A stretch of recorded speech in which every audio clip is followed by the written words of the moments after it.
Hello YouTube, it's Robert, Jersey Spider, and we are driving through a little town called Barnegat, New Jersey. Not Barnegat Light, two different towns. This is on the mainland of New Jersey. Barnegat Light is on the island, Long Beach Island. So it's middle of December, and according to the dashboard, it's 41 degrees out, but it is wrong. I just checked my iPhone and it's about 36 degrees out, so it's a little chilly out. Cold weather riding.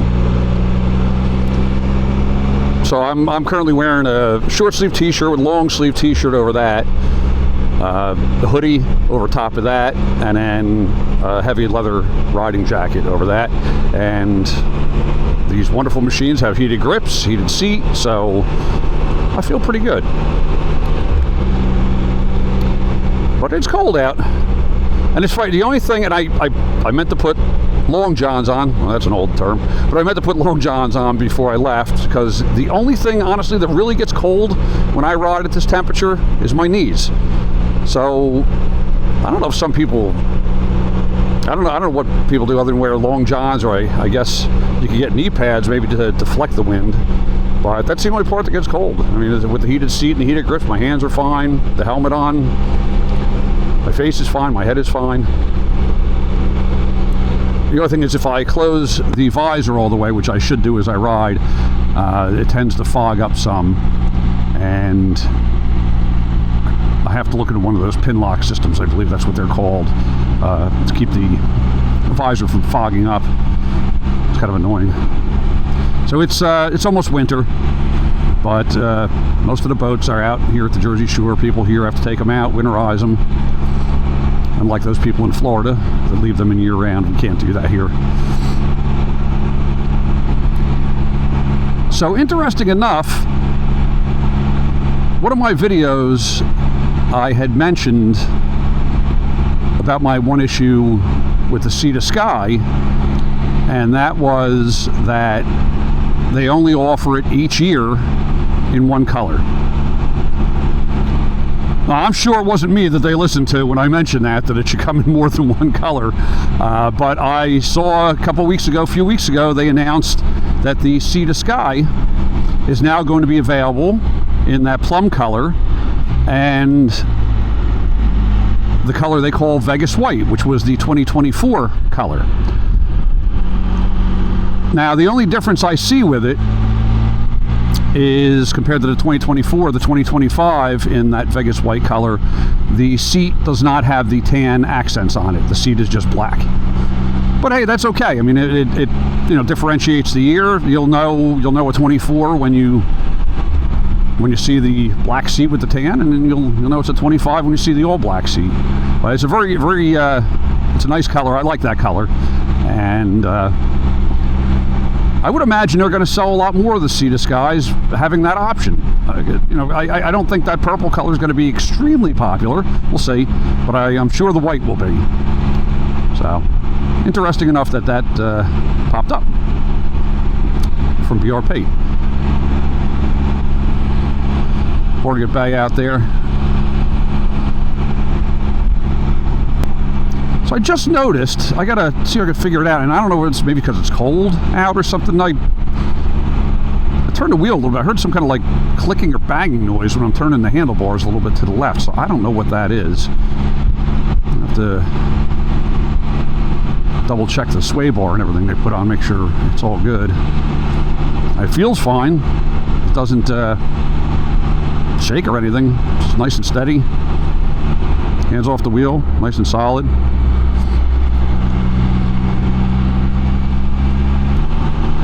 So Christmas is right around the corner.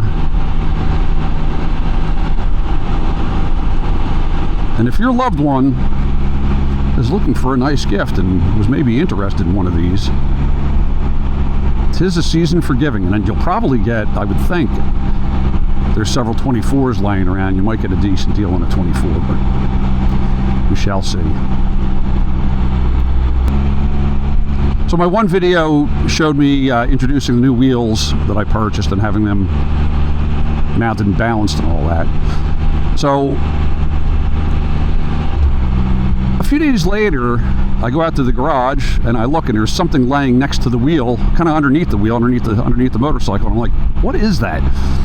And I look, and the weights to balance the wheel were laying on the garage floor. I'm like, ah, crap, now the whole thing's going to be off now. Interesting enough, and my intent was to take it back and have them rebalance it, but interesting enough, I took it for a ride after that, and there really was no difference. The steering is dead solid, doesn't shake. So I guess in the spring, when I bring it for its annual service, I will address that with them and have them rebalance it. But I'm thinking they didn't clean the wheel real well before putting the stick-on weights on there, and that's probably the reason why that happened.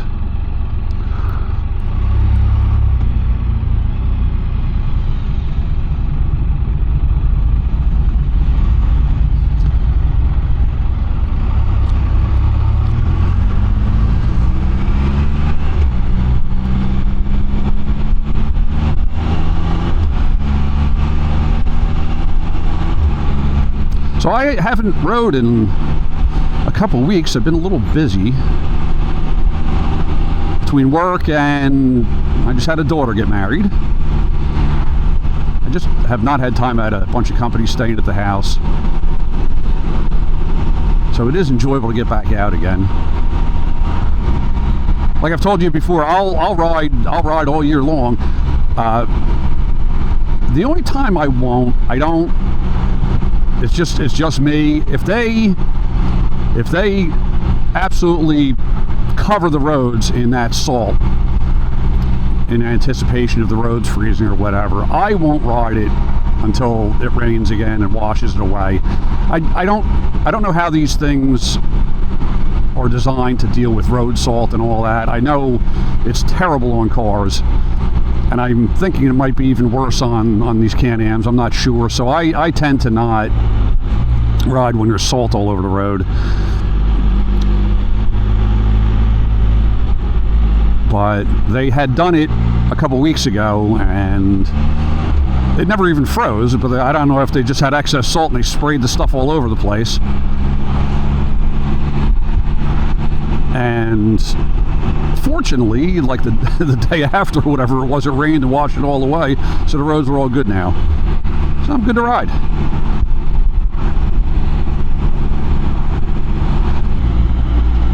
So I'm wondering, do any of my subscribers, do you guys ride year-round, or do you throw it in the garage for the winter and put your battery tender on it and leave it there until spring comes, or do you do like me, just dress for it and go for a ride? You get days like this. I mean, even though it's in the 30s, it's not windy today, and with the sun out, it's definitely doable. If it was an overcast day, it would be not as enjoyable to ride, but today's pretty nice.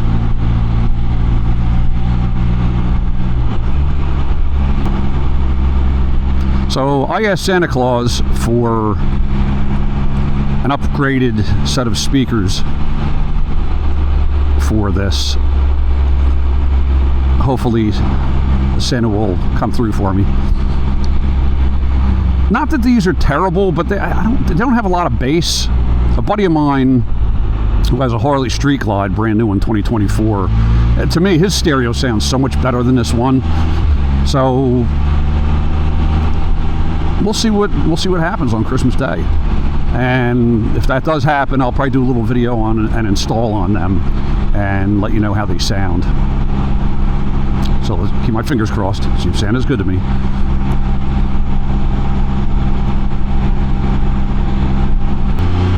I don't know if you guys have been following with the news at all, but New Jersey has been plagued in the past couple weeks. Actually, I think it started on November 18th. We have been plagued with drone sightings, and these drones apparently, actually I saw one last night, and it looked more like an airplane, and it was pumping something out of its exhaust, or maybe it's just, you know, the exhaust coming out and it's steam or whatever, but it left a trail. But we're having a big issue with these drones, and I don't know what's going on, but the federal government, in my opinion, is playing stupid. And they're telling us they have no idea what they are. They're telling us that they're not an adversary of ours, but not to worry about it. And people are extremely worried about it. And I don't know what's going on with that. I'd like to know people's opinions. Maybe they know something. But every night, if you look over Barnegat Bay, if you are in Forked River, Lanoka Harbor, and you look over the bay, there are drones, and they're big ones. They're like military grade. They're large drones. So I don't know what's going on, but it's pretty annoying, and I'm not real happy with the government holding back information on it. So much for transparency, right? I think they know what's going on. They're just not telling us. So look it up if you haven't seen it, but it's pretty interesting. So one of the things that they've been flying over these drones, I actually used to work here, guys, is Oyster Creek Nuclear Generating Station. And at night, drones are flying over this. And most of the nuclear waste, the place shut down in 2018. And most of the waste has been removed, as far as anything contaminated within the buildings and so forth has been removed. But out front is storage for the spent fuel rods. And you have these huge drones flying overhead. What are they doing flying over a defunct nuclear power plant? What is the reason for that? I don't know. Anyway, I'm done with my rant. This is a Can-Am channel, not a complaining about the government rant, but it's just interesting about these drones flying around and what's going on. I don't know.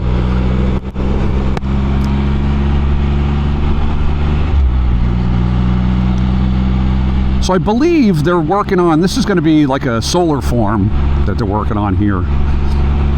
I really don't know what they're going to do with all this property. There's, God knows how many acres there are for this place. There's talks of building possibly 2 small micro reactors, they call them. We shall see. Point of interest. These were all training buildings back in the day. And I would imagine at some point they're just going to knock all these down.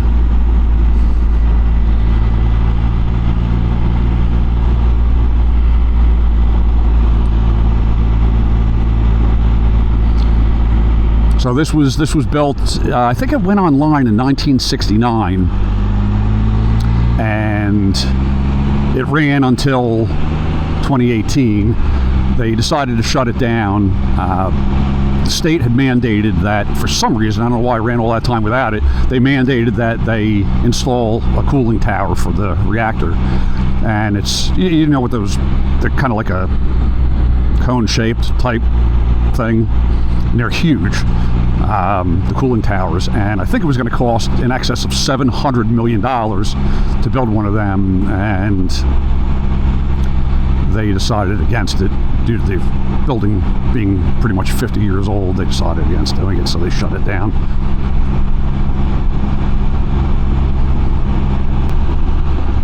So this was all man-made. So this is the intake. So the reactor uses a lot of water to keep all the fuel rods cool.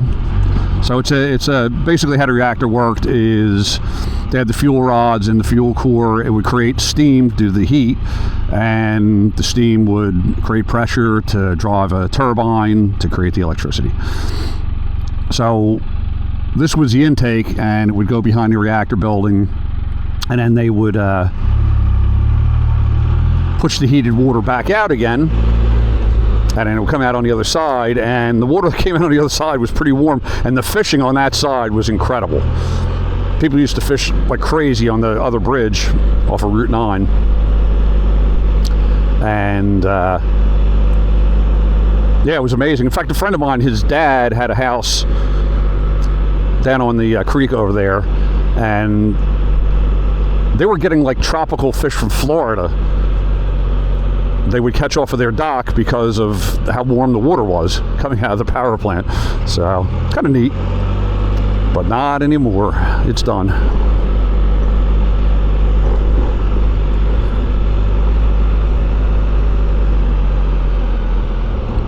Little history lesson today. Okay, guys, so there's a little drive around Oyster Creek. I'm going to start heading home shortly. It's getting to my knees. The cold's getting to my knees. I'm sure the temperature's dropped a little bit. The sun's getting low, so it's about 20 of 4. So the temperature started dropping pretty quick. Again, my body's fine. My hands are fine. It's just my knees. So if you guys have any suggestions for that, besides long johns, is there something else out there? No, I'm not wearing chaps. Not gonna do it. Although probably would work well. Gonna take a little ride down to the bay before we head back. Let's take a look out there. I'll tell you, the tide's been really low. It's you ever hear the term, it smells like low tide? Well, when you get down here, it really does. Oh my God, it stinks. The marshes are where it's usually water in the different cutouts and stuff. There's nothing but mud showing, and boy, does it smell. Oof.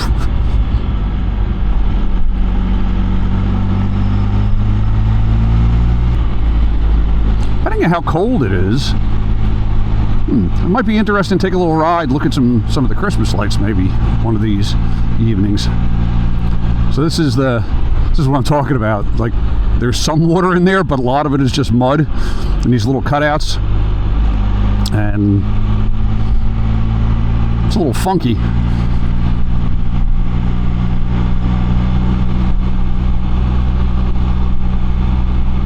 Not too many boats out there today.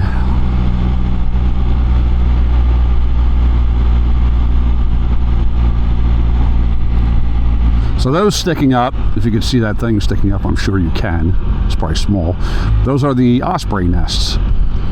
So in the spring, the ospreys, and usually, I believe, the pairs, they stick together.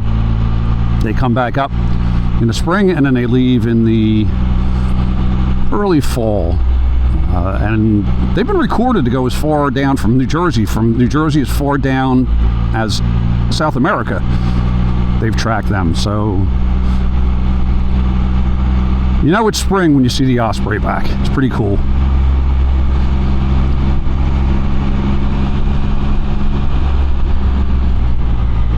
So when I get back home, I'm going to just continue this video a little bit, and I'm going to show you guys what I carry with me when I go riding. Everybody does different things, or carries different things rather, and I'm sure some of us carry the same things, but I'm going to show you what I pack along with me when I go just for a basic ride. If I went for a long ride, yes, I would bring rain gear and so forth, just in case, but I don't normally just carry that with me if I'm just out riding. And again, generally I'm pretty much a fair weather rider, so. All right, guys, I'm sure you're getting some serious sun glare here. Try to get through this real quick.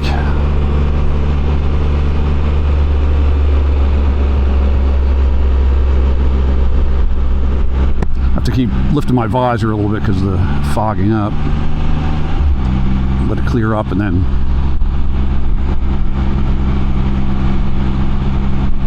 put her down again so you don't get the wind noise as I'm speaking. Haven't felt that clunking again. I don't know. Weird. Check it out. Look underneath. All right, we're pulling up. I'll get myself situated and I'll show you what I carry on board her.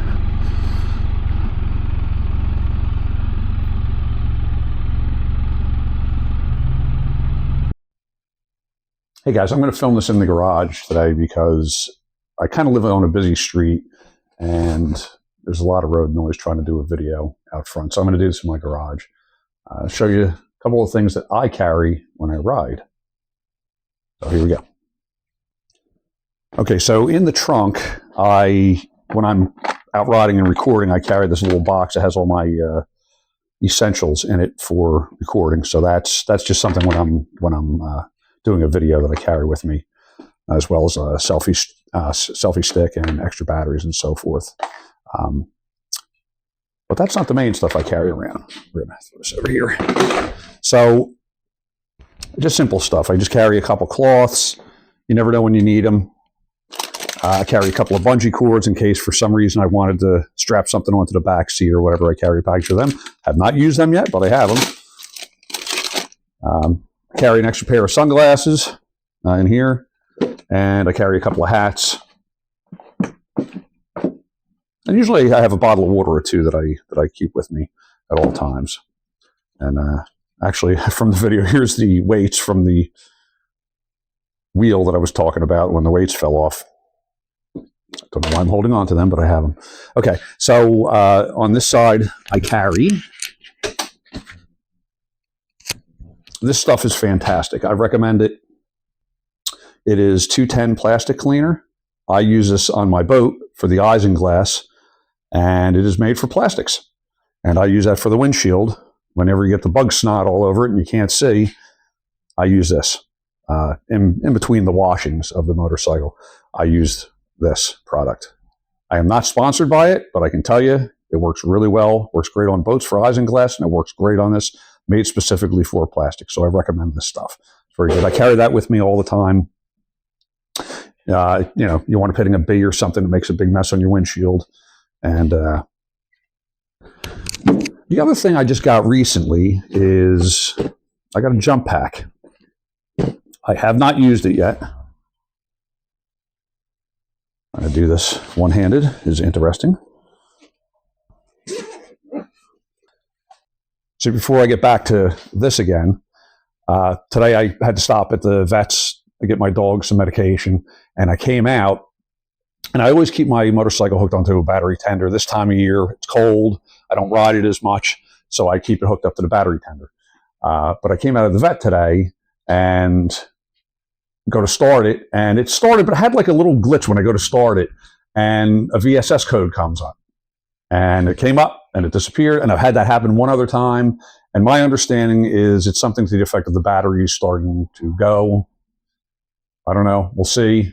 It's only the second time in all this time that I've had it that's happened. So I don't know. I'm going to keep it hooked up to the battery tender when I'm not using it, and this time of year, and we'll see what happens from there. So anyway, I got this jump pack. I got a deal on it. It was a Prime Day, and like I said, I have not used it yet. But it's supposed to be able to start cars and everything. So we'll see. It's got a flashlight built into it. You can, if you need to charge your cell phone or what have you, you can do that also. So yeah, hopefully I'll never need it, but it's good to have in case you get stranded somewhere. At least you can get her started. So that's a good thing. I don't keep anything in the other I'll call it saddle bag. I don't keep anything over there. That I would use if I had, was to carry my rain gear or what have you. I would put it over there. Okay, so another important thing I got is over here again. Single-handedly do this. I got one of these Fantic. It's a S100 Apex inflator. So, and I use this frequently. And the beauty to it is that you don't need to carry a tire gauge with you. If you have one of these, we all know that inflation for the front tires is 20 pounds and the back is 28 pounds. The beauty of this, you turn it on and you set what you want the tire pressure at. So I checked my tire pressure today before I went for a ride, and the back was at 25 pounds and the fronts were at 19 pounds. And you just set it to whatever you want.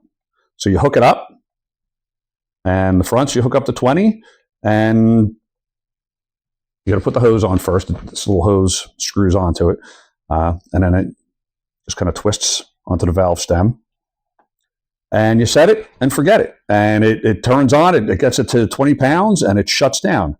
Or if you set it up to 28, it'll get up to 28 pounds, and it shuts down. So you don't need a separate tire gauge. It just tells you what, it'll tell you what the tire pressure is. This thing is fantastic. And also, this one has a flashlight, and this one also has the USB and USB-C. So if you want to charge your cell phone or what have you, you can do so. Now,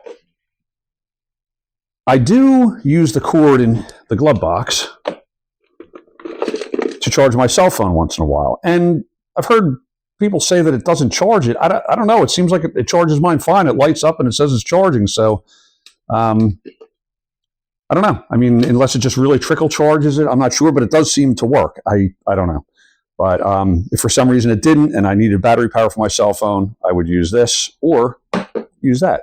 So those two things I love. They're important to carry with you. Okay, the other thing I carry, this is the key for my new wheel, so you got to have that with you in case you go to the dealer and you need something done. And I carry a tire plug kit.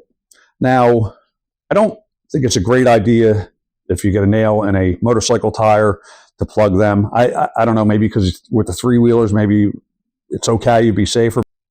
But, you know, you get stranded somewhere and you see there's a nail in your tire, at least you can fix it temporarily till you get a new tire and get yourself on the way and refill it, because I have the inflator, and do that. So I think it's a good idea to carry that also. Okay, next thing I carry a couple of these bags. I mean, probably everybody that has these, you carry the bags in case you wind up going to a store or something. So the only tools I really carry are the kit that BRP gives you with the motorcycle. I carry this little wrench. So as a lot of us have heard, apparently once in a while the emergency brake won't release. So this will fit any size. So I carry this little wrench with me, and I carry a Leatherman tool. For who knows? You never know if you need one of these. So that's pretty much for the tools I carry with it. So, you know, in the glove box, other than, you know, a pack of gum or my registration insurance, I don't really keep much in there, and you can't fit much in there anyway. So, but that's kind of the stuff I carry. It's not a crazy amount, but the inflator, the tire repair kit, and the jump pack, I think that's the three most important things to have. And that's what I carry. So until next time, guys, just wanted to show you guys what I carry. Other guys have done videos that have channels and show you, they show you what they carry, but I wanted to show you what I do. So I appreciate you guys joining me. Thank you. And we will see you soon. And if I don't make another video before Christmas, I want to wish everybody a Merry Christmas and a very Happy New Year. So we'll talk to you all soon. Take care now.